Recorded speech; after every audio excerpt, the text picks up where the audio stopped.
Greetings, everybody, and welcome to our first brand new event. It is the Fleming Awards present the first annual mid-season film awards of 2024.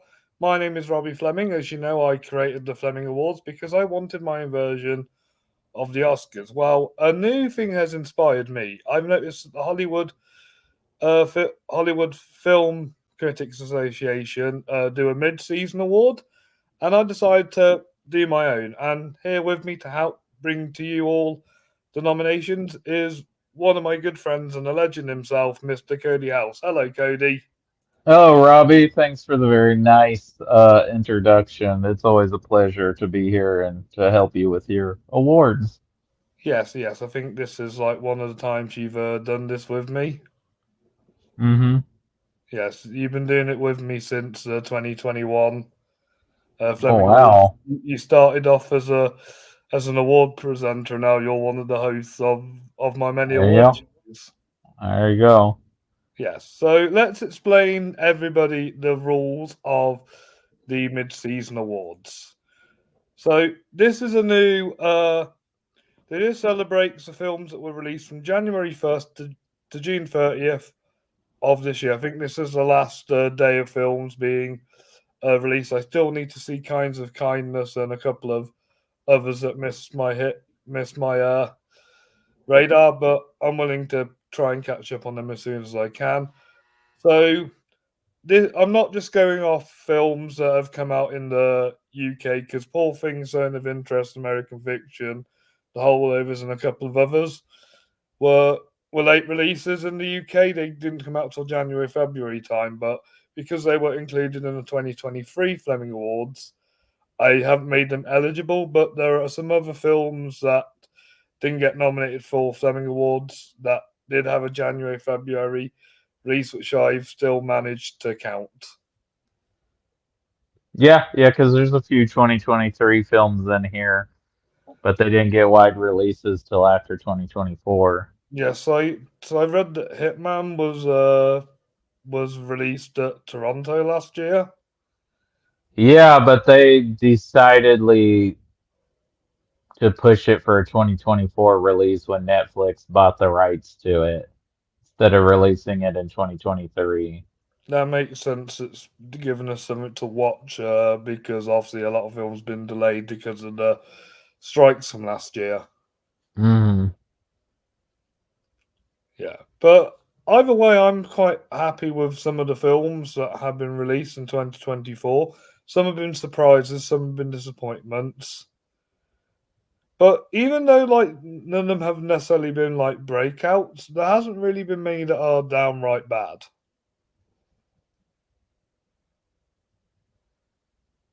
Yeah.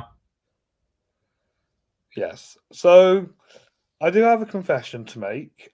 Because I saw this awesome documentary, I've decided not to have a voting for best documentary this year, and I've decided to give them the best documentary film outright. And here to announce the winner is Cody right below. Take it away, Cody. Sure, glad to. We are thrilled to announce that the first annual Mid-Season Film Awards have selected Jim Henson Idea Man as the winner for Best Documentary Film. This documentary, directed by Oscar-winning filmmaker Ron Howard, beautifully captures the life and career of the legendary Jim Henson. As enthusiastic fans of Henson and the Muppets, Robbie and I felt compelled to honor this documentary, which resonates deeply with us and countless fans worldwide. Jim Henson's creativity and influence have left an incredible mark on our hearts, and this film truly celebrates his extraordinary legacy. The Mid-Season Film Awards and the Fleming Film Awards extend our heartfelt thanks to Ron Howard, Frank Oz, the Henson family, and the Muppets for bringing this exceptional documentary to life. Their dedication has allowed us to honor Jim Henson's remarkable contributions meaningfully. Congratulations to Ron Howard and the team behind Jim Henson Idea Man for being named the inaugural winner of Best Documentary Film at the mid-season awards. This victory also secures a documentary nomination for the 2024 Fleming Awards in January of 2025. Nice. Thank you very much, Cody. Thank you for reading out what I've wrote and edited on ChatGPT. Well, I wrote it, but I got ChatGPT to edit it. Thank you very much for that. Yes, I love this documentary, and Jim Henson's been a big part of my life. I know there's a Gene Wilder documentary, which I haven't managed to catch yet, but I don't Mhm. think that would probably top this. Yeah, I'm not sure because I don't have the emotional connection with Gene Wilder that I do with Jim Henson. I mean, Gene Wilder will always be Willy Wonka to me, and of course the works he did with Mel Brooks. I mean, I don't want to discredit Gene Wilder's contributions to cinema and to art and the influence he left on the world, but just for me personally, it's not going to resonate as much as this Jim Henson documentary did.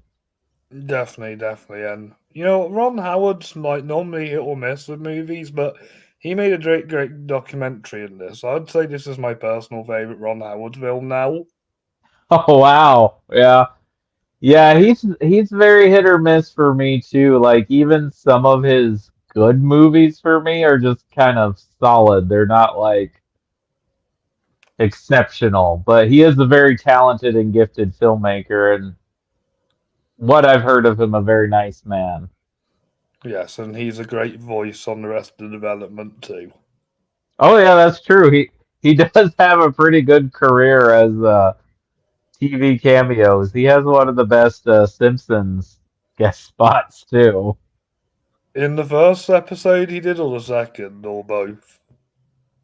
I only remember the one where he played himself that has Alec Baldwin and Kim Basinger in it, so I don't know about the other episode, I guess. That must be Yeah, one of the later seasons. it's only like the season after that one. What happens is Homer becomes an overnight celebrity because he bowls a 300 game, and Ron Howard pops up every now and again. Okay. And you see Ron like in the back with four kids and trying to work out which one is Bryce. Okay. Yes. And with that all said and done, thank you, Ron Howard, for bringing Jim Henson Idea Man to life. I can't wait to, yeah, the first ever mid-season film award winner, everyone. Yay! A deserved win from a really beautiful film. 100%, 100%. Right, and now on to the first category of today, and that's Best British Film. I will read out the nominations for this category, and then me and Cody will go back and forth. And the nominees for Best British Film are Back to Black, Kinds of Kindness, and Scoop. What are you thinking, Cody? What do you think will be the winner? I'm not sure because I've only seen one of these and it's a Netflix movie. Um, I know Back to Black has got a mixed reaction. I can't remember what the audience score was for that, but I know the critics weren't too happy with that film. And I think the reception on Kind of Kindness has also been kind of mixed, but so I'm not sure. I don't know why. I mean, I will probably like Kinds of Kindness when I see it. After I do love Back to Black, and Scoop was surprisingly really good. But judging by who's directing this film and the production value he puts into this film, I think Kinds of Kindness will be the winner here. I mean, if we are going on like the power of who's the most known filmmaker and probably has the most flash and personality behind the camera, then yeah, that's probably gonna win. Yeah, definitely, definitely. But yeah, those are the three nominees. I only had three because I couldn't find many other British films that would qualify for this. I'm not really managed to see many. Hmm. Yeah. But yeah, that's that category. We'll move on to best directorial debut. Take it away, Cody. And the nominees are Kelsey Mann for Inside Out 2 and Dave Patel for Monkey Man. Okay, as much as I liked Inside Out 2, I kind of want to. I would like Dev Patel to win this one because he is a very respected person in the film industry, and this is more of like a personal touch kind of story, and it's got like a big name like Jordan Peele backing him, and as if they were just going to throw this film onto Netflix. Yeah, that does seem wild to me that this almost became a streaming movie. Like, I like both of these films. I wouldn't say either one's a great movie. I think Monkey Man is incredibly directed though by Dave Patel, and the action sequences are incredible. It's a little thin on plot and characterization, whereas I think Inside Out does plot and characterization really well, which is, Pixar's bread and butter. But I think it kind of suffers for being a sequel, and even as good as it is, it's kind of doesn't get to that Toy Story level of an exceptional sequel. Yeah, I get you. I get you. So I have been reading that people do prefer Inside Out 2 to the first one. But for me, Inside Out 1 had more charm than this one did.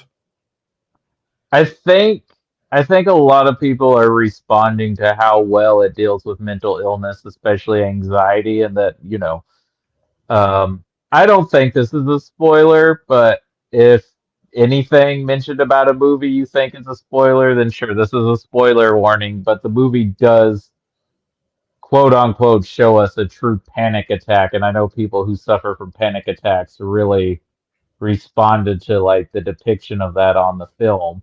I think it does a great job, but yes, I was more emotionally resonant and connected to the first film. But this is still a very good movie and better than I was expecting because it's a sequel to an exceptional film. Absolutely. Absolutely. Absolutely. But yeah, I think originality, if you want something that's familiar, go with Inside Out, but if you want something new and unique, go with Monkey Man. But But yeah, I'm glad that they're allowing more women directing Pixar films there because that's been an issue at that company for a while. absolutely. And I'm happy that they're giving more people from a unique background a voice. Yes, of course, that too. It's not just white guys directing all these movies. Yeah, and knowing like Deb Patel's like obviously I've seen him obviously kind of emerge as this great actor. It's nice to see him try and like move another step, and he's kind of become a respected figure in the film industry. And especially for a role in a film that we wouldn't know him for as an actor. Like, this is kind of out of his comfort zone. Yeah, exactly, exactly. I think they're both really good movies, and I think that they will. It will be a challenge to see which one is the better two movie. Hmm. Yes. And I'm going to bring you the next category and talk you through it because I know you've yet to see both of these two nominees. It Yes. is Best Film by a Female Director, and we have from Sam Taylor Johnson, we have Back in Black, and from Rose Glass, we have Love Lies Bleeding. Yeah, Back to Black is the better movie, I think, because even though it does have a bit of a writing problem, like fictionalizing some of the events of Amy Winehouse's life and also not having like certain events or other people in this movie who is like to do with her story. I do think it like stands. It has a lot of emotional weight and a performance that really captures the Amy Winehouse's persona and personality. Love Lies Bleeding looks lovely, and I think Rose Glass has the right tools to be a director. But it didn't really feel like there was anything in the movie that was deep. It felt like empty. Also, I had this Beau was afraid problem where like there was like visions and I couldn't tell what was actually happening. Have you seen her previous film? Saint Maud. Yeah. I've always wanted to. Okay. I'm assuming I'll probably like that one a lot more. Hmm. I know Justin really likes Saint Maud. I haven't seen it. Yeah. Yeah, which one of these would you rather watch first? I'm gonna be honest with you. If I could watch both of them right now, if they were like I didn't have to pay money to watch them on VOD right now, if they were just on a streaming service, I'm definitely intrigued by Love's Lies Bleeding. I enjoyed the trailer. I like the synth score. It feels very much like she's trying to homage like a Michael Mann type of story from the 80s, and it's got the great Ed Harris in it. So Ed Harris is the best part of the film. also I kind of am intrigued by Kristen Stewart and the choices she's making as an actor post Twilight.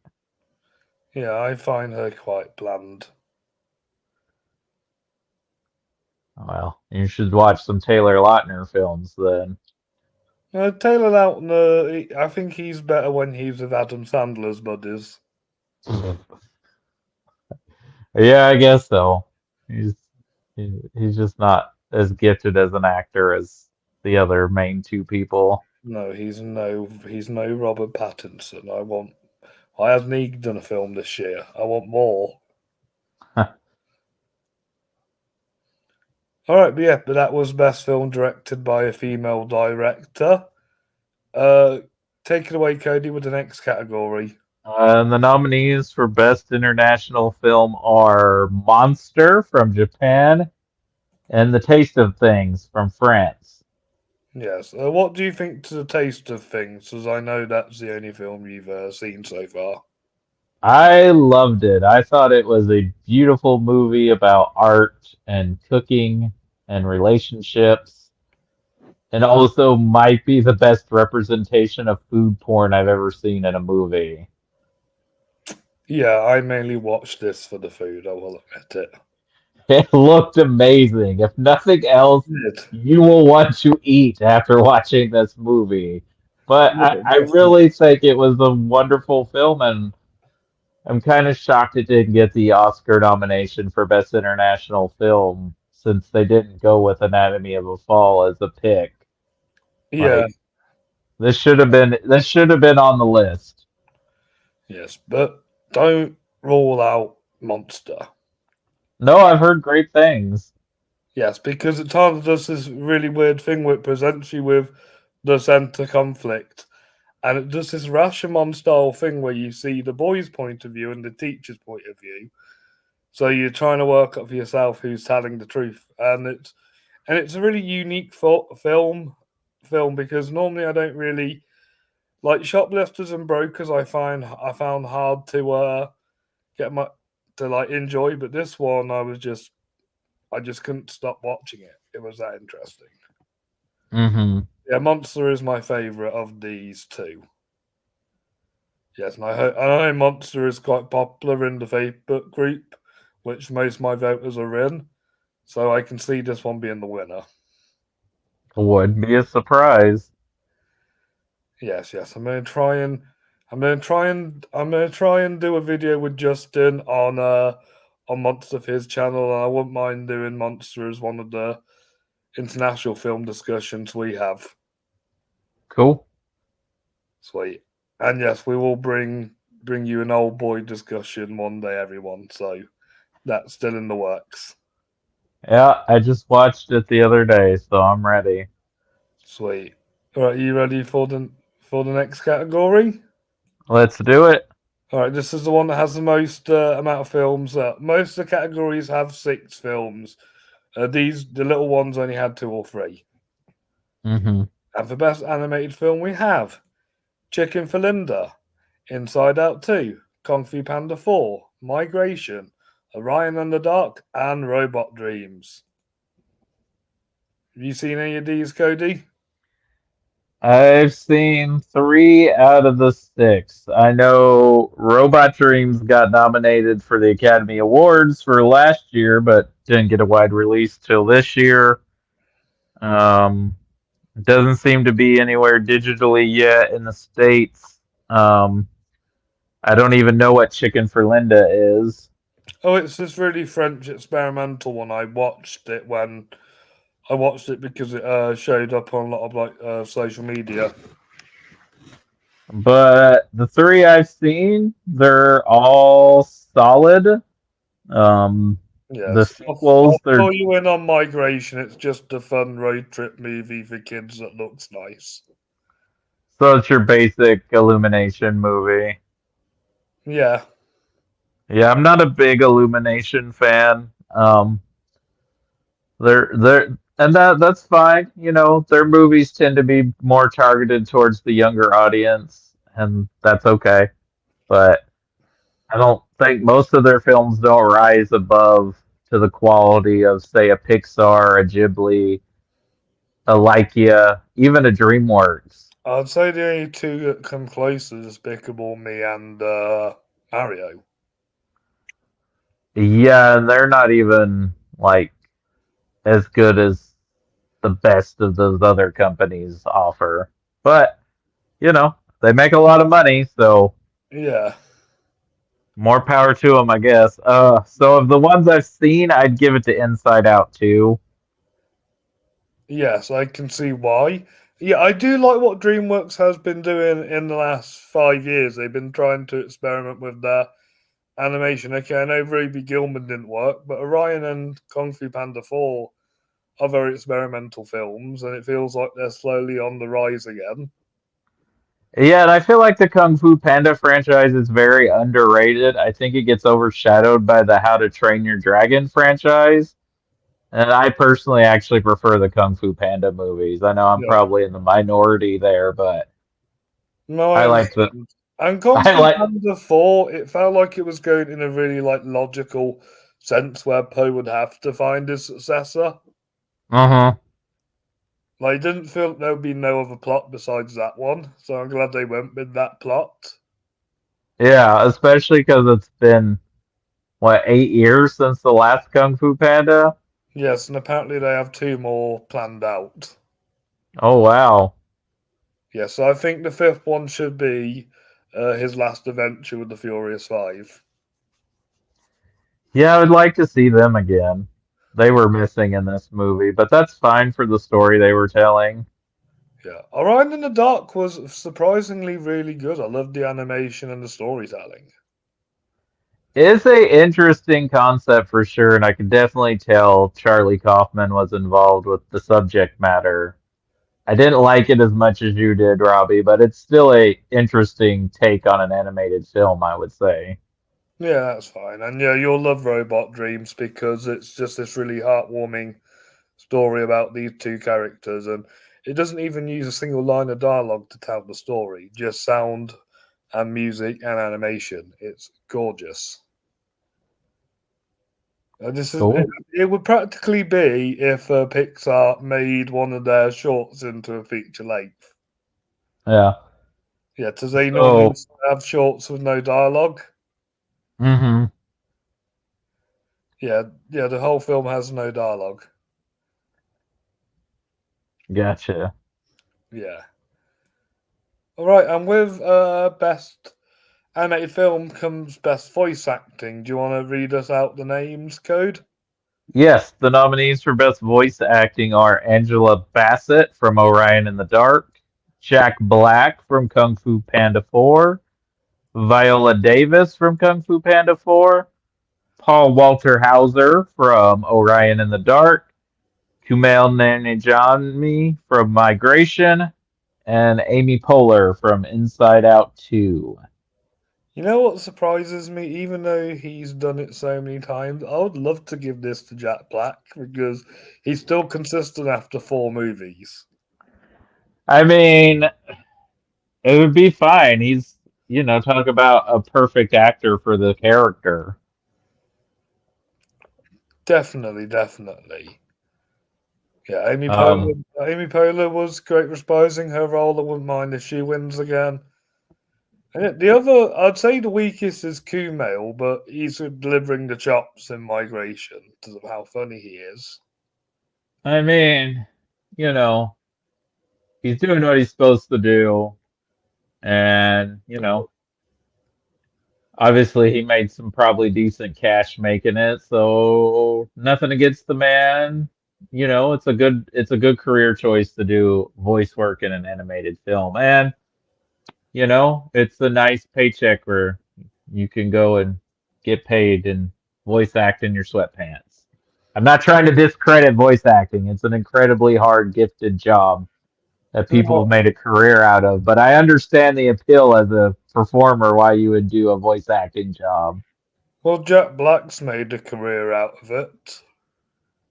Oh, for sure. I think him voicing Poe is just perfect. I couldn't think of another actor to be the character of And I Poe. think Paul Walter Hauser's going to have a good career in voice work now he's done this. He's also in Inside Out too. He's embarrassment. Yeah, I think he'll have an interesting career as well. Yes, Angela Bassett has done the odd voice role from time to time. I still think one of her, so I think her best voice role is Meet the Robinsons. Yeah, I would love if, they of course have actually hired voice actors for the X-Men 97 series, but I would love to see them do a one-off where she gets to play Storm, since That that would probably won't happen in live action now. that'd be perfect. And yeah, I think Viola did a good job voicing the villain in Kung Fu Panda 4. What she's just an incredible actor, and whether it's live action or voice acting, she's going to be incredible in it. Definitely, definitely. And of course, Aquafina's in both Migration and Kung Fu Panda 4, but she sadly didn't make the cut this time. Yeah. I like Aquafina. A She lot, can be very funny for certain things, but she can also be annoying depending on what they're doing in the film. so you can see why Josh finds her annoying as well. Yeah, yeah. Fair I enough. don't Yeah, I don't know his thoughts on it, but I know a lot of people that find some of her performances annoying or irritating, but used to a certain degree, she can be quite hilarious. definitely. Especially in Shang-Chi. Yes, that was a more better use of her. Absolutely. All right, and now we move on to Best Original Song. And we only have two, and it's Song Framey from Back to Black and Compress Repress from Challengers. Both of these films appear in the end credits of the film. There you go. But I'm gonna go. My favorite is the Challengers one because I really like the synth throughout Challengers, and I feel like this song at the end was the perfect song to end the film on. I'm gonna go with you, one, because I haven't seen the Amy Winehouse movie, and two, I love the score from Challengers. So yeah, I thought the ending ruled, even though everyone in my family that watched it with me was like a little upset over not knowing who won the match. I thought it was clear. I thought it was clear who won at the end. I thought so too, but they wanted to argue with me and saying, but it's not even what's important at the end of the movie though. No, it's not. It's not. Yeah, and that was best original song. Sorry, I don't really have much to say on this one. We need a music guy with us for this one normally. Yeah. Yeah. And next one, we go into the proper technical categories. I'm gonna go with best sound. Take it away, Cody. And the nominees are Civil War, Doom Part 2, The Fall Guy, Furiosa, A Mad Max Saga, Monkey Man, and Robot Dreams. I think this is gonna be Dune Sweeper. That is probably correct and is probably going to happen and would be a valid win, but I think Furiosa and Civil War also are great contenders for this category. Oh, they are too. And don't rule out Robot Dreams because it relies on its sound design to tell the story. Hmm. But yeah, I would say because Dune really experiments with its sound, I can see that being the clear winner. But yeah, Furiosa, Civil War, and the Fall Guy for an actor are all really strong contenders for this category. Hmm. But yeah, I don't know. I just feel like this is going to be a Dune sweep, this category. Could very well be so. Sweet. And now we'll move on to Best Visual Effects, which has the most mainstream movies in this. And they are Dune Part 2, Furiosa, a Mad Max saga, Ghostbusters Frozen Empire, Godzilla X Kong, The New Empire, Kingdom of the Planet of the Apes, and Spaceman.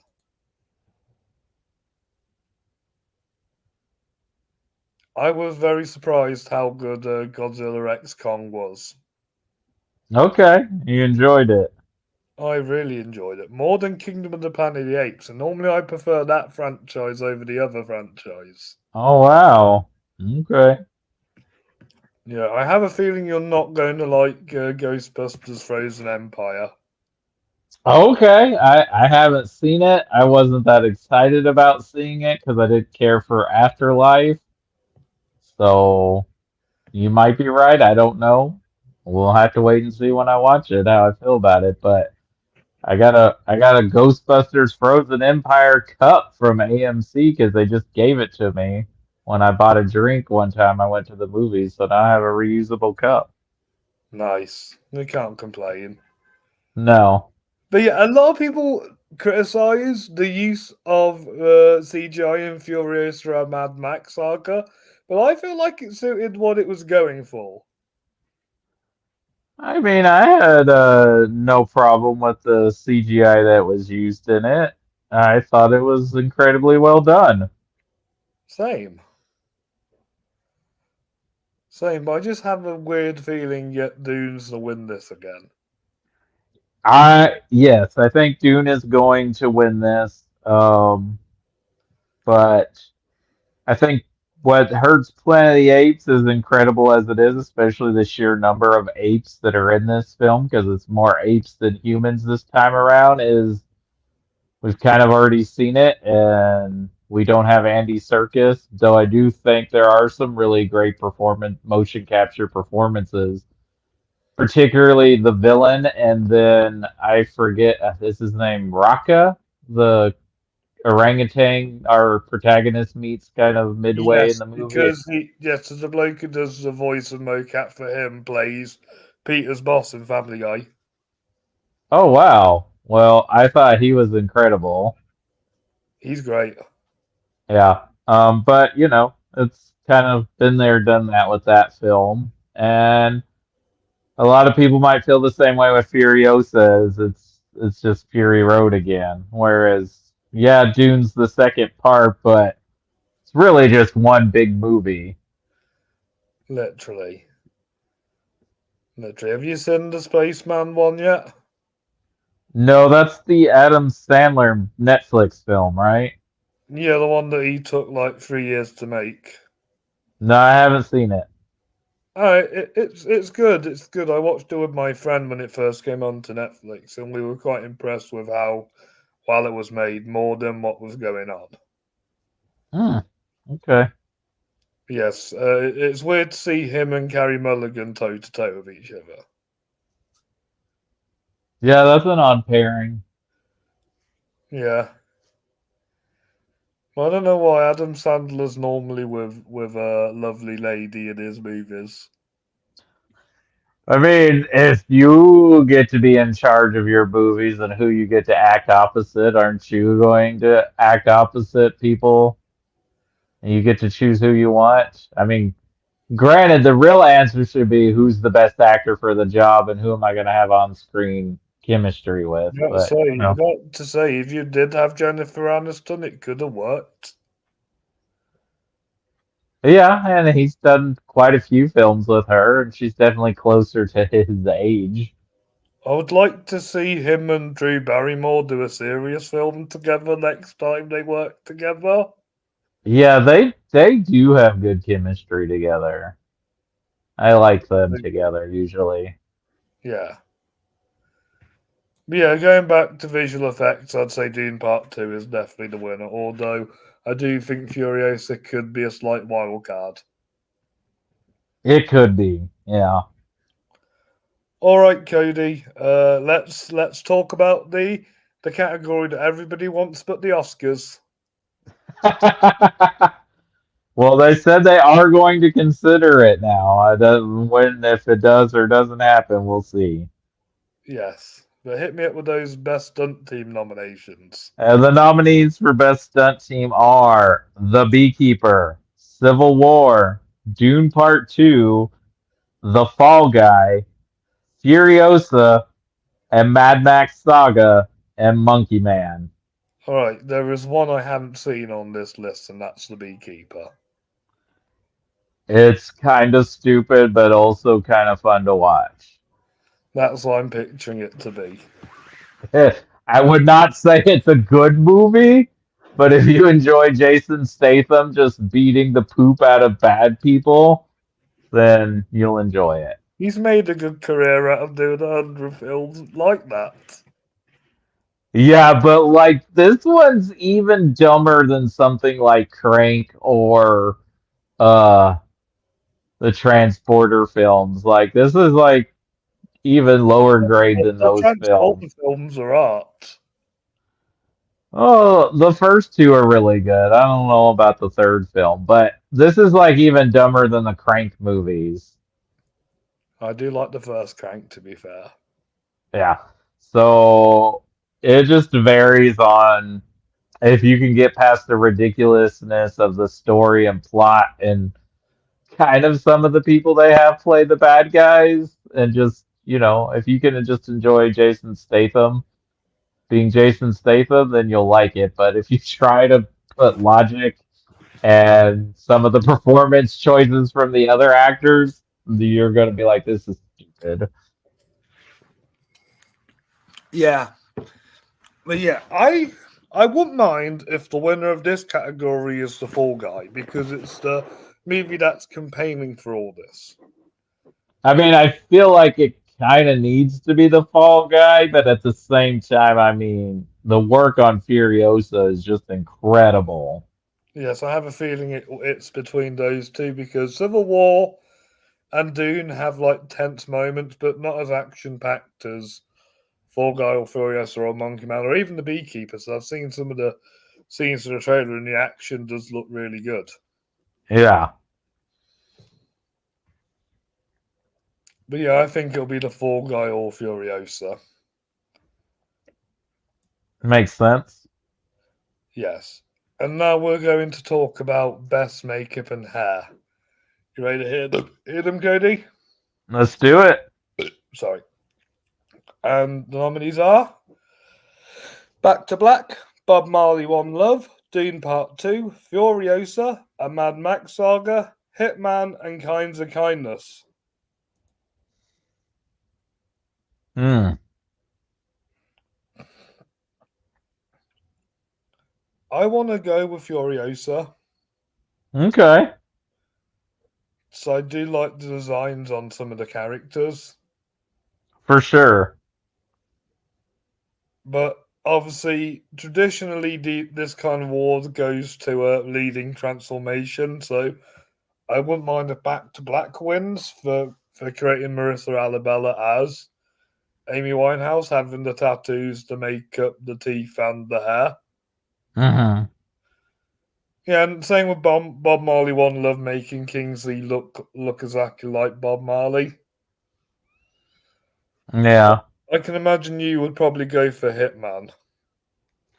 I mean, that one was a lot of fun in all the different costumes and disguises Glenn Powell wears. So I could see that one winning. But I honestly think it's between Furiosa and Dune for just the sheer magnitude and design. Definitely. Definitely. I'm sure Kimes and Kindness does have some good makeup and hair on it, as the characters look all quirky in their own way. And I know they are playing all like different characters in each story that's in the film. Hmm. So yeah, I think any of these could win it, but it's between Back to Black and Furiosa for me. I wonder Okay. how they managed to make it so that that actor, he's the same actor that plays Immortan Joe, but he plays a different character, and he only has like one eye, and like you see like his missing eye. I wonder how they did that. Yeah, it's wild. Yeah, because there's a few people in this that play multiple parts. Yeah, even Hemsworth's wife. Yeah, yeah, she's in the movie too. Oh, you mean Chris Hemsworth's wife? Yeah, Yeah. yeah, she's in the movie as two characters. Hmm. I think she's the woman at the start who helps Furiosa's mum, and she's a Uh-huh. member of Chris Hemsworth's gang. Yep. Yeah, that is right. And with that all said and done, let's move on to the category that best makeup and hair goes with, and that's costume design. You ready, Cody? Yeah. And the nominees are Back to Black, The Bike Riders, Challengers, Doom Part 2, Furiosa, Mad Max Saga, and Kind of Kindness. This is challenging, and not in a pun way. There's kinds of Yeah. kindness. The outfits look incredible, and and I feel like there was a lot of different companies involved with doing the costumes for challenges. Did you see loads of like Adidas brands and stuff? Uh-huh. Yeah, I think it's between kindness and Dune. Okay. Because Dune had some interesting character costumes. Yeah, I mean, it just depends on what you want to go with. Are you wanting to go with scale and creativity, or are you wanting to go with just really good looking costumes? Exactly. I'd say like the only period one I have is the bike riders. Yeah, yeah, I don't know if I would. Oh, well, yeah, because Challengers goes between modern day to like 15 years And prior. and like and back to Blacklight, this was only like in the 2000s. Yeah, it's not that far behind. Yeah. Yeah, And then Dune and Furiosa are in the future. yeah. I don't know what I'm assuming kinds of kindness is set in modern day. There's been no I've not read anything that said it's set in the future or the past. Hmm. But yeah, that's costuming. Ready for best production design? Let's do it.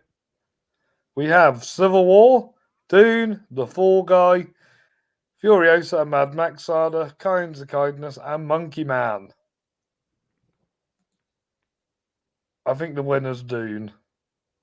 Yeah, it's honestly, I think Dune is going to get a lot of these technical awards, 100%. and and it's really looks like it boils down to Dune or Furiosa as far as the magnitude of what's on the screen.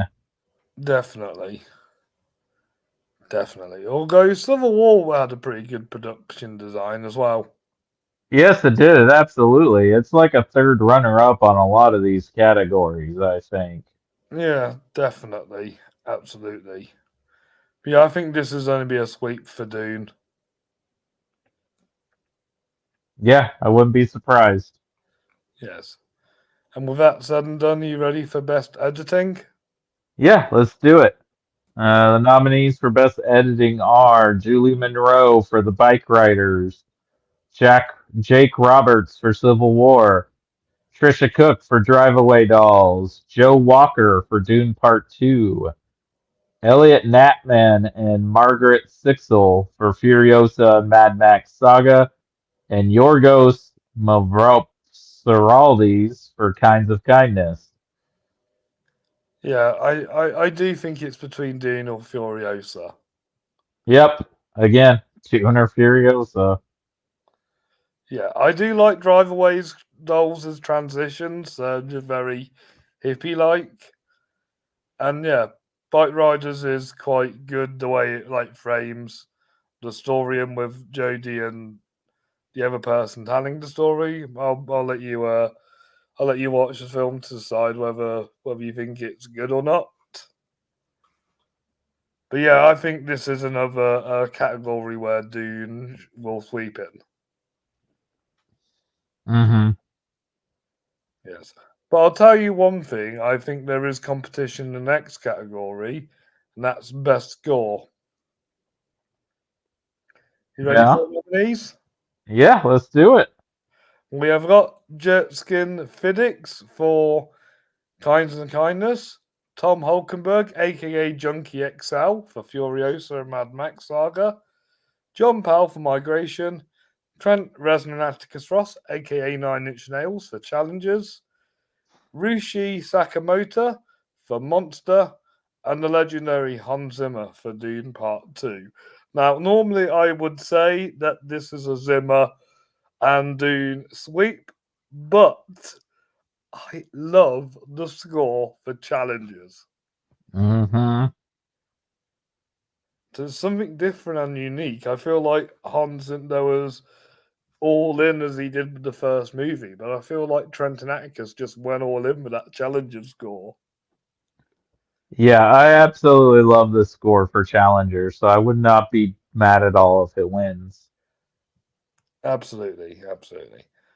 I'm showing that Jert Skin did a good score for Kinds of Kindness. He did an amazing job for Poor Things. Mm. John Powell's normally good at these animated movies. He's obviously done the score for Happy Feet, and yeah, Satamoka. This was his last movie monster. He passed away shortly, Mm. so this is kind of a posthumous nomination. But yeah, Got it. I think that I would like to see it being challengers, but maybe Hans will win. Wouldn't be surprised, I wouldn't be but surprised. my personal choice is Challengers. Yeah, let's hope challengers wins. Code. All right, Cody, you have the honours of reading out the nominees for my favourite category in these award shows, and it's best cinematography. And we have the nominees are Simon Dugan for Furiosa Mad Max Saga, Greg Fraser for Dune Part 2, Rob Hardy for Civil War, Sharon Meir for Monkey Man, Polly Morgan for Back to Black, and Robbie Ryan for Kinds of Kindness. Nice. I think Uh, I think the best cinematography this year has been Furiosa. I agree. Though I would not be surprised if Fraser wins here for Dune. Yes, because he's so good at cinematography. Yep. And didn't he win the Oscar for the first part of Dune? I think he won every award he could get his hands on, because he even won mine. There you go. But was not nominated for the Batman at the Oscars. Yeah, I do get upset about that. I do get upset about that. Yeah, the Civil War cinematography is phenomenal. Yep. I felt this is Civil War's problem because there's other good movies that have come out. People are just kind of glancing at it. Yeah, I feel like it's right there, but because I think there's a couple of films that are a little bit stronger in these categories is what's happening to it. Yeah, it's going to be a really bad snub. Uh-huh. Yeah, Sharon Meir is the same cinematographer for Whiplash. Oh, wow, yeah, wow. Okay. Well, Monkey Man looks incredible. That's one of the best parts of the movie, honestly. Oh, 100%, 100%. And yeah, Back to Black, it's not really like your standard generic bio kind of shots. It actually tries to do some experimentation with its shots. Okay. Yeah, that's why I nominated it here. And yeah, I'm assuming Robbie Ryan, who's another like master like Duncan or Fraser, will be as I bet Crimes and Kindness looks really strong visually. Of course, yeah. Yeah, so he surprisingly won the 2023 Fleming Awards for Poor Things. There you go. So yeah, all right, you ready for the next category, Cody? Yeah, let's do it. It's best adapted screenplay, All and the right. nominees are The Bike Riders, based on the photo book by Danny Lyons by Jeff Nichols. Dune Part 2, based on Dune by Frank Herbert by John Spath and Denis Villeneuve. Furiosa, a Mad Max saga, which is a spin off of Mad Max and Mad Max Fury Road. George Miller and Nico Lavgoris. Hitman, which is based on an article, was written by Richard Linklater and Glenn Powell.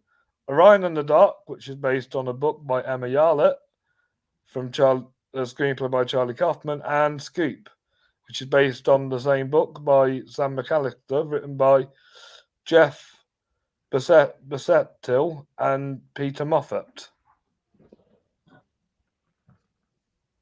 I think these are all strong contenders. I know you could make the argument that Furiosa shouldn't be in here, but this is the fifth movie, and Yeah, and it does technically adapt from the spin-offs that Miller wrote whilst making Fury Road. yeah, it was I mean it started as a kind of just as a backstory for what they when they were developing Fury Road. So I mean it's a timey-wimey type of thing that they do with this with existing films in a franchise that aren't technically based off previous written material other than the previous film, but fine, you want to put it in adapted screenplay, that's fine. Um, my personal pick would be Hitman, just because I think that's a really tight screenplay. I think it's a tight screenplay. I can understand Justin's issues with it because Oh yeah? I did have this issue with the bike riders where it didn't feel like there was a proper like narrative to it. It only felt like the highlights of this motorcycle gang's existence, but you'll have to judge for yourself. Scoot was interesting because it was an interesting story. I remember it happening, and you can't Hmm. go wrong with Charlie Kaufman. But I think Dune should. I think Dune will be my winner because the writing feels a bit more solid in this one than the first one. Okay. I mean, that's fine. It's just, if you're looking at a screenplay level here, I feel like reading the screenplay to Dune wouldn't be much different from reading the novel. So, because it's not exactly what I'd call a dialogue heavy movie, even though there's a lot of dialogue.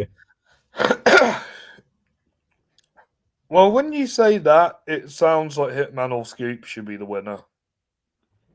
Yeah, just from me, because I feel like those are like, you know, whatever you want to say about the narrative of Hitman, they took a true story and embellished it to make a more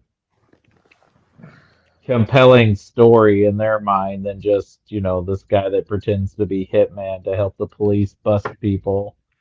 Yeah, And of course, Scoop goes on, of course, is one of the most classically type of screenplays is the investigative journalism story. exactly. Exactly. So I think that's why it works in this category. Hmm. Yeah, I think it is between Dune and Hitman. I think those two are the strongest ones. Yeah. Yeah, and that's the best adapted screenplay. Cody, you ready to read out the originals? Yes, and the nominees for original screenplay are Justin Kozerskis for Challengers, Alex Garland for Civil War, Ethan Cohen and Trisha Cook for Drive Away Dolls, Yorgos Lanthimos and Efthimis Philippou for Kinds of Kindness, Dave Patel, Paul Enaguele, and John Coley for Monkey Man, and Yuji Sakamoto for Monster. Yeah, so yes, I do like Drive Away Dolls because, but that's just a silly road trip movie. Monkey Man's got some good inspiration behind it. I think Kinds of Kindness will be free fun stories to check out in this movie. Monster, like I said, is very good because of its structure. Civil War is really good because it portrays a possible worst case scenario and looks into how it would play out. But my winner, what I think should win, what I think will win, and what is my personal favourite is Challengers. Absolutely. Challengers is one of the best films, if not the best film of the year so far. It's incredibly written. Did you know that the screenwriter of this film is married to the writer and director of Past Lives? Yes, I'm starting to work out that he's the husband character.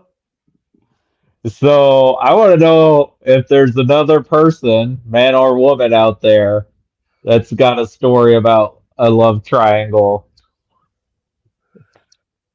Yes, and he's meant to be her friend. Yep. But I mean, it's just so good, and it's an incredible screenplay. Is an incredible screenplay. So yeah, it's absolutely is my pick. If anybody, I haven't seen Monster, so I don't know. But if of the other nominees, if anyone was going to give Challenger a run for its money, I would say Alex Garland. Absolutely, he's one of the best writers in the world. Yeah. But yeah, Challenges just had a unique. So I was going into it thinking it was just going to be a regular sports drama, and then like while I'm watching this tennis matches, I just see the sexy drama unfold throughout the backdrop. Yeah. So yeah, I was really impressed with how Challenges worked out in the And end. and he really immersed himself in the world of tennis. Like people who are professionally or know the professional world of tennis, like even the smallest delay details, like people eating at the Applebee's in Cincinnati and stuff like that. Like apparently they nailed. Absolutely, absolutely. And now we're going to move on to Best Emerging Talent. There's only two names in this one.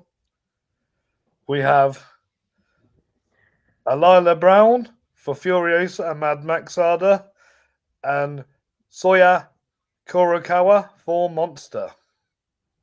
I haven't seen Monster, but it feels like that actor has a bigger part in the film and probably has more of a performance because this is just the actor who plays the young Furiosa, right? Well, the way I look at it is that she's in the film for at least the first hour. She deserves Yeah. just as much credit as Anya is. Okay. Yeah. Like you don't see her in like one scene or in No, or in it's at flashback. least the whole first act of the film. Yeah. Yeah, exactly. So I think she deserves the credit, and I wouldn't mind if she wins. I think she's going to win because more people have seen Furiosa than Monster. You're probably right, though. The box office report would tell you no one's seen Furiosa. Yeah, but just remember, I go to cinemas for free because I work there. So Yeah. Well, I'm just telling you, in America, they're freaking out because Furiosa didn't make as much money as they thought it was going to. yeah, well, come to think about it, when you talk to somebody about Mad Max Fury Road, it's normally a cinephile or somebody who loves movies. Uh-huh. If it was the average movie fan and you ask Mad Max Fury Road, they'll probably turn around and say it was all right, or Or I preferred if you're the Road Warrior, or the first one will be on Thunderdome. Yeah. Um, and then a lot of people just don't like that type of movie. Like it's never been a huge franchise as far as like a moneymaker. No, it's always been more arty.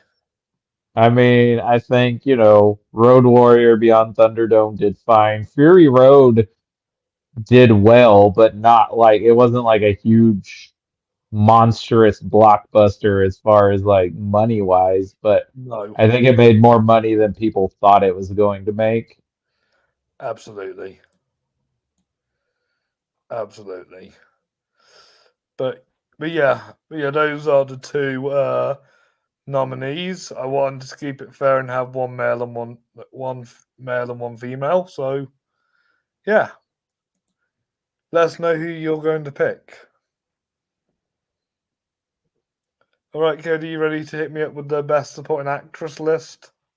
Yes, the nominees for Best Supporting Actress are Hong Chow for Kinds of Kindness, Rebecca Ferguson for Dune Part 2, Lashana Lynch for Bob Marley One Love, Carey Mulligan for Spaceman, Billy Piper for Scoop, and Kaylee Spaney for Civil War.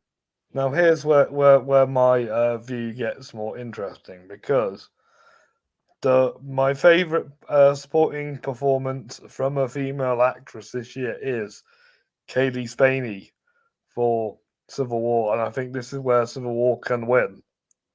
hmm this would be my pick as well. I think she's incredible. Um, because you have to separate and because she's kind of the younger um protege sort of, or kind of tags along on this misadventure through a hellacious road trip of America.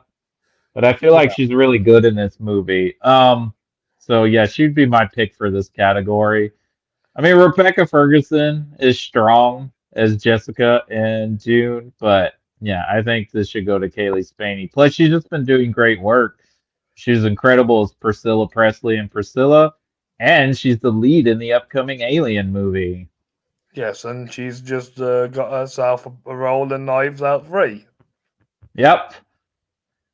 Yes, although I'm not ruling out Hong Chow because I do follow a lot of award commentators, and apparently she is a favorite to be nominated for this film. Ah. But yeah, Lasana Lynch, Kerry Mulligan, and Billy Piper are all good as well. Mm-hmm. Yeah, in fact, I wanted to put Billy nominated here because I know that she's very underrated. I feel like Scoop is a good film for her to bag a really good performance. Do you consider Gillian Anderson more the lead in that film? Because it's really Billy Piper's character that drives the narrative. Yeah, I'd say Gillian's the lead and Billy supporting. Okay, Yeah. Yeah, you ready to hear the best supporting actors? let's do it. All right, and the nominees are Javier Bardem for Dune Part 2, Coleman Domingo for Driveway Dolls, Tom Hardy for The Bike Riders, Chris Hemsworth for Furiosa and Mad Max Saga, Josh O'Connor for Challengers, and Rufus Well for Scoop. Mm. I think this is Hemsworth's. I'm in total agreement with you. I think he's the best performance in the movie. I think he's having a blast playing a full out villain. Yeah, this would be my pick. I mean, the only person I can see rival him is Javier Bardem. Yeah, who is really good. I do like Javier Bardem as the leader of the Freemen in Dune, but I think Hemsworth is acting towards the rafters in a good way. It's an Yes, over the top performance in a good way. definitely, definitely, definitely. I mean, I do like Coleman Domingo, but I think he's going to receive more praise for Sing Sing when that comes out. hmm And Rufus Well really captured Prince Andrew and his mannerisms. Yeah, and Rufus, well, I feel bad for him because There's a few films where he has different roles, but he's mostly known for playing a-holes or POSs. Like, but he's really good at it. Oh, he's great. And Tom Hardy, he's a movie star. He gives a movie star role. Yeah, I think you'll like his character going the bike riders. All right, I'm looking forward to it. Um, But yeah, yeah, but yeah, he's had. But yeah, I think it's definitely Hemsworth who's winning this. can Yeah. see that. Well, I'll let you read out. I'll read out Best Actress, and you can read out Best Actor. Okay, Yeah. So we've done it fair both ways. okay, sounds good to me. Are we doing actor first then? We'll do Best Actress first. That's the way it is on the PowerPoint. Works for me. And Best Actress we have Marissa Alabella for Back to Black, Kirsten Dunst for Civil War, Margaret Qualley for Driveway Dolls, Emma Stone for Kinds of Kindness, Anya Taylor-Joy for Furiosa, and Zendaya for Challenges. I think this is Zendaya's. Yeah, I mean, you could argue like how skilled she is as an actor compared to these others, but I haven't seen Kinds of Kindness. I haven't seen Back to Black. Kristen Dunst is very good in Civil War, but I wouldn't say it's one of her best performances. No, it's not Uh, Power of the Dog. and I think Anya Taylor-Joy is one of our biggest rising stars, though I don't know if she's going to be more famous than Zendaya, but I think she's going to have And a Margaret much, Qualley's getting there. I think yeah. Driveway Dolls is a good step for her to be the lead. hmm But if we're just, because I think the big problem with Furiosa is incredibly well done as it is as a film. It's living in the shadow of Fury Road. And so Anya Taylor-Joy is also, even though she brings her own unique style and performance to the character, you're also living in the shadow of what Charlize Theron did. And I think Zendaya just owns every minute she's on screen in Challengers. And she's also incredible in Dune Part 2 that came out this year. Exactly. Exactly. But yeah, I can see it being Zendaya. I think this. But I'm not ruling out Marissa Abella because she's just unknown who's just playing one of the most popular figures in music and she's killing it as her. So you can't hmm go see so I won't rule her out. Gotcha. Yeah. Alright, Cody, hit me up with those best actors. This one's been the trickiest. All right, these nominees are Kingsley Ben-Adir and Bob Marley One Love, Austin Butler, The Bike Riders, Timothy Chalamet, Doom Part 2, Mike Faust, Challengers, Jesse Plemons, Kinds of Kindness, and Glenn Powell for Hitman. Yes, I mean, out of the five I have seen, my personal favourite is Mike.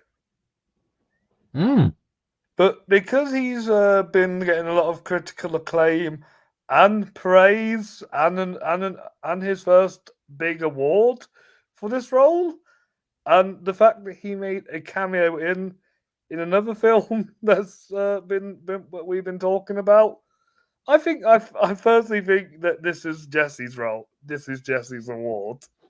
you really think so? I haven't seen the film, so I don't know how strong he is, how much he's in the film. I think Jesse Plemons is a very gifted actor. There's more to him than just being Fat Damon, as some people call him. But I can't. I mean, if he wins, awesome, especially against all these powerhouse people. Um, I've heard Austin. I know you love Glenn because of his charming looks. I mean, that's part of it, but I mean, he is very compelling and funny, and it's a movie star performance, honestly. Like, if Absolutely. if he is this, if he's half as good in Twisters as he is in Hitman, and Twisters is a hit, I think Glenn Powell has made himself a certified movie star. So's Timothy. Yeah, Timothy definitely is there, and he's good. And I've heard that Austin Butler is giving a great movie star performance in Bike Riders. Oh, he is. He is. I don't think Kingsley will become a movie star because people went to see the movie for Bob Marley. Yeah, and I have issues with that movie, but none of it was with him. I think he did a great job. I think Lashana Lynch did a great job. They're both incredibly gifted actors. Definitely. And James Norton, who was the other guy with them. Hmm. Yeah, he's normally good. But yeah, Mike Feist, I like him. Yeah, he's great. He's one of my favorite parts of Steven Spielberg's West Side Story. Same. He's my favorite in that. And I hear he's in the Bike Riders too. Yes, he plays the interviewer. Ah, okay, cool. Yeah. So yeah, it's weird that three of these yeah, no, four of these actors have been in the other movies nominated. Mm-hmm. Austin Is in Dune. Feist is in the Bike Riders. and Jesse's in Civil War. Yeah, Jesse's in Civil War. So not represented in this category, but Yeah, the two ladies shined for me too much. oh, I really loved can't think of his name. He's also in Dune. The older gentleman in the film. Oh, I thought he Stephen was Kingley and Anderson. yeah, he was quite good in Civil War. Oh, he was fantastic. Yes. But if I did have a cameo award, Clemens would win this outright. Oh, absolutely. If there was just cameo nomination, yeah, absolutely. Because who thought Jesse Plemons could be scary? Exactly. He And reminds me. and he is. Except that people have said they notice in that scene that Kristen Dunst doesn't look too scared in that scene. So She, like, yeah. so I guess she is like, you're not that scary. You're not that good of an actor. You're not scaring me.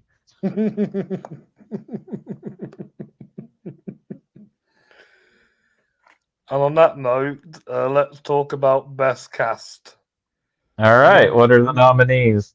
the nominees are The Bike Riders, Bob Marley One Love, Challengers, Civil War, Dune, Furiosa, and Mad Max Saga, Hitman, and Kinds of Kindness. Now remember, Hmm. this award can only be won if the actor if the film has won at least one acting category. Okay. So, hmm. Hmm. So, looks like from what we've discussed and what you think, it looks like it's going to be between Civil War, Challengers, Furiosa, and maybe Hitman. All Kinds of Kindness. Oh, that's right, because you think Clemens might win. No, Um, I could see Kinds of Kindness winning this as like a really good cast of actors. Some familiar with working with Yorgos, and some that are new to working with him. I mean, it's got an incredible cast, so it's not out of the question. Absolutely, because yeah, if your challenges there's only Zendaya and the two guys. Civil War, Yeah, Civil War could sneak in there, could. and if I one mean, of the it's mostly following four people as well, yeah, and if one of the Dune actors wins, Dune could win Best Cast. which, if we're talking volume, then that has the biggest cast Yeah, and has most of the uprising stars in Hollywood in it. exactly. It's either that or Euphoria or the new stars are coming out of. Well, and some of the people in Dune have been in Euphoria, so there you Exactly. go. There you go. All right, Cody. I you my good friend suggested this idea, and we have not 5 or 6, but 10 directors nominated in the Best Director category. Yeah, I mean, if you're nominating 10 films, then you should nominate 10 directors. It just makes sense. It does make sense, and you don't even have to have a director who you've nominated for best film. There have been directors who've just been nominated for best director and not best film. That is still a head scratcher, but I understand. If you thought the film was directed well, then why didn't it get Best Picture? That's what I don't get about Coda. How did it not get a best director nomination if it wasn't best film? Uh, I think because people, one, not too many people even know the name of the director of Coda, and two, I don't think people thought Coda was going to sweep all the awards that it did sweep. No, I literally thought the winner was going to be The Power of the Dog. Yeah, a lot of people were still thinking that's what was going to happen. Yep, yep. All right, Cody, hit me up with those best directors. And the nominees for Best Director are Ethan Cohen for Drive Away Dolls, Alex Garland for Civil War, Luca Guadagnino for Challengers, um, Hirokuzi Koredia for Monster, Yorgos Lanthimos for Kinds of Kindness, Richard Linklater for Hitman, George Miller for Furiosa and Mad Max Saga, Jeff Nichols for The Bike Riders, Sam Taylor Johnson for Back to Black, and Denis Villeneuve for Dune Part 2.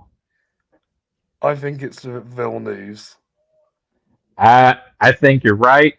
Uh, I personally would give it to Guadagnino just because Challengers is amazing. Also, I wouldn't rule out Miller, but I think Villeneuve is going to win over him just because I think Dune's a more popular and liked film than Furiosa. Definitely. Well, I'm just looking at like the two like best directors are Villeneuve and Miller. Hmm. All the rest are great, but they're no Villeneuve or Miller. Hmm.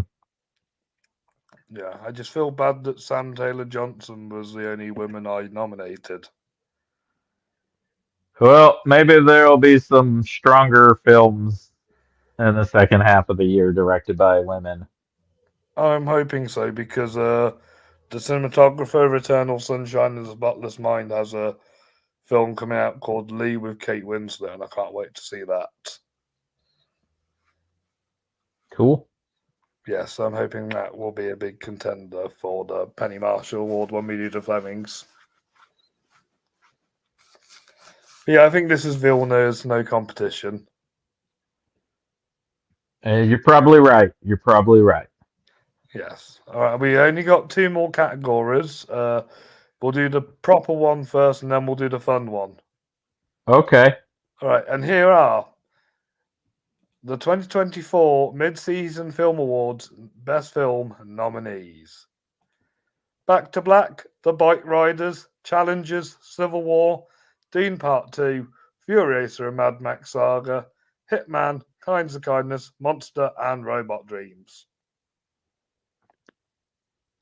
Okay, I can probably see that I'm doing a little bit of raw for not putting Inside Out to there, but personal opinion, I just prefer Robot Dreams. Well, there you go, and that's fine. You have said you've heard most people say they prefer the sequel to the original. I've heard that from the average moviegoer, but most critics I've listened to or read have said they still think the first one's the better film. Yeah, absolutely. And judging by a lot of people's top 10 lists, a lot of films of the year list, and a lot of like hearsay, I think Dune Part 2 is going to be the winner. I would not be surprised right now, honestly, of these 10 films. It's the only one I think for sure will get a Best Picture nomination come this time when the Absolutely. Oscar nominations come out. I personally would give it to Challengers. If it was just me picking the film, Challengers would win. But Dune Part 2 is an incredible movie. It's incredibly well made. I don't know how it's going to play out. We'll see how the second half of the year plays with films. It could end up winning. The Academy also could again wait to see how Dune Messiah plays out. Though I think Villeneuve says he wants to make another movie before he goes back to Dune, Yeah. Well, which I don't blame him. the same with Nolan. He did one of his passion projects when once he made his first masterpiece, The Dark Knight. He made a couple of masterpieces before The Dark Knight. Okay, I know you love the Prestige, but that was the warm up film to The Dark Knight. Yeah, and Memento rules too. It does for an indie film. Yeah. Yeah, for an The indie Dark film Knight made would by not exist without Memento. for an American indie film made by a Brit on his second film, it's not that bad. And it's still I would like for Nolan to make more movies like Memento and The Prestige. Absolutely. It may be something that's under 3 hours. Yeah, I get yeah. I get yeah. All right, Cody, you ready to read out what's going to be people's most anticipated film of the rest of the year? Yeah, let's read the list of the most anticipated films for the rest of Which is 2024. an exclusive to the mid-season awards. I wouldn't have a most anticipated film award of the next year following in the Flemings. That would just look a bit too weird. All right, the nominees are Beetlejuice. Can't say it anymore. Uh, Deadpool and Wolverine, Gladiator 2, Joker Fale Adu, Lord of the Rings, The War of Rohan, and Sonic the Hedgehog 3. Which one are you looking forward to the most out of these six? Uh, all of these, honestly, except for Sonic, because I wasn't a fan of the first one. I didn't see the second one, so I'm kind of indifferent on that film. That's fair All enough. the all the rest of these, I am cautiously optimistic on. I don't know if I'm really truly anticipating any of these. I will watch them, but I'm worried that none of them will be good. I think the Lord of the Rings one will. I hope so. I hope so. I'm trying to get wrapped around the idea of Warner Brothers trying to create Lord of the Rings into a franchise that it probably doesn't need to be. Oh But yeah, I guess there's I'm worried that they're trying to turn into Star Wars. Yeah, and you could make an argument that we didn't need all this Star Wars material that we have, but maybe they can do. I mean, there is material for them to do something, as long as they don't keep referencing Frodo and Bilbo and the Ring. Give us other things in the world of Middle Earth, but don't keep referencing the stuff we already know. That's what I'm kind of worried about. Oh Um, yeah, yeah. I guess I haven't seen any Gladiator 2 footage yet, so I can't tell you. But I guess out of this, I'm probably going to go with the most basic Hollywood one and say Deadpool and Wolverine. I just Yeah, want to see how that works in the MCU universe. definitely, definitely. I think Beetlejuice will be fun. Oh, I mean, I'm excited. I love that they got Michael Keaton and Winona Ryder back, but Tim Burton hasn't made a good movie in a very long time. So I am kind of nervous for the sequel. I hope it's good, but I'm very nervous of Beetlejuice. The only one I'm properly skeptical about is Joker Foiler Do. I mean, it looks interesting. I don't know why they made it other than the first one made $1 billion, but Mhm.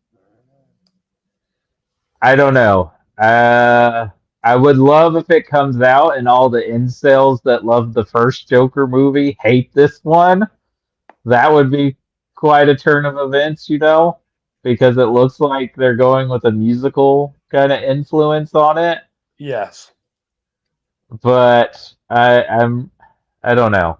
Yeah, that one I'm very skeptical of, but there's a possibility it could be interesting, and I do like the casting of Lady Gaga as Harley Quinn. yes, absolutely. I can't. I'm interested to see who's gonna win in this category because Yeah. everybody has different opinions and everybody has different tastes, and it'll be interesting to see what the overall most anticipated film from the voters are. Yeah, it'll be interesting. What what gets picked based on what it is. I could see Deadpool Wolverine winning this. I could also see though Lord of the Rings winning this because I know a lot of your fans on the page are from the UK or other parts of the world outside of North America, so I could see that winning as well. Absolutely, absolutely. But I And haven't even seen anything from Gladiator 2 yet, but part of me is like, why does that exist? I'm questioning But why it doesn't why it exists.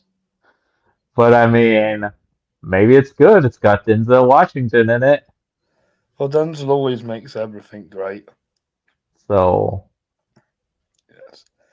Right, and that is it for the nominees.